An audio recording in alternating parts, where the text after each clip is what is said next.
So here we are at our positive energy district assessment tool, which aims to provide a quick overview of a district's potential energy balance and its capability for becoming a positive energy district. It's based on the PET assessment framework developed by the University of Applied Sciences, and it is basically entirely implemented in Excel spreadsheet formulas. The advantage of this is that if you have used Excel before, you already know how it works. So we input all the data required here in orange marked fields. We have two different kinds of input fields. The first ones are marked like such in bold font with a thick outline indicating that these cells are required input. The tool won't give any useful information without these cells provided. And then we have optional parameters and input variables that should be supplied, but we also provide sensible default values in case you do not perhaps know yet or it is unknown. So you can use the default values that we've provided, and I will go through each and one of them and try to explain them in more detail.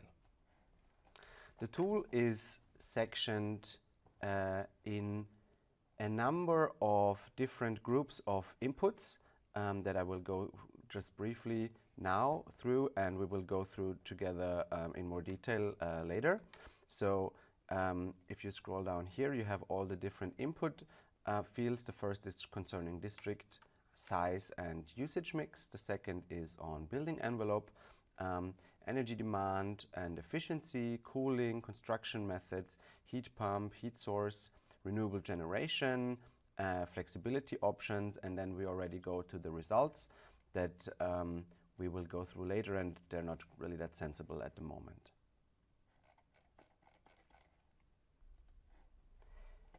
So if you want to simulate a given district scenario, all you need to do is calculate the workbook.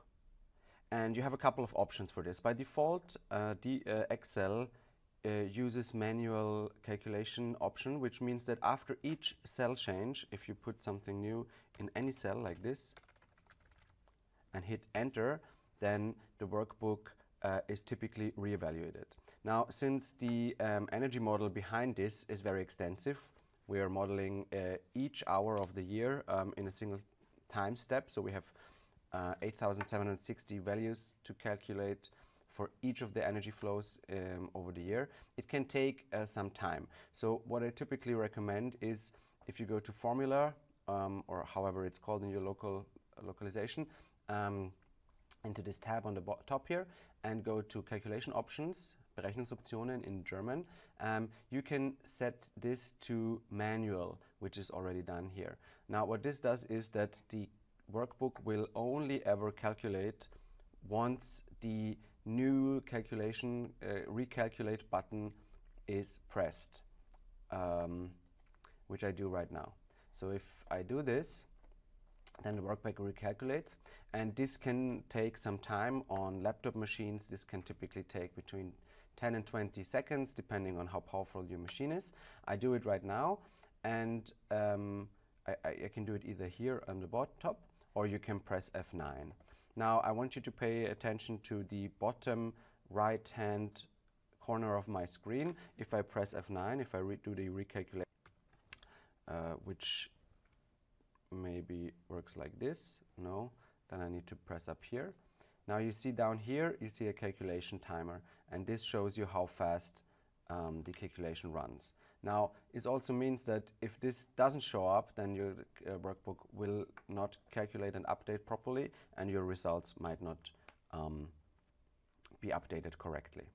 So take into account, set this to manual so that the simulation doesn't run every time you change a cell. and then recalculate once you are satisfied with your inputs. You can even right-click on this and add this to your status bar for a quick access. If you do this, then the recalculate button will appear up here, which can be handy.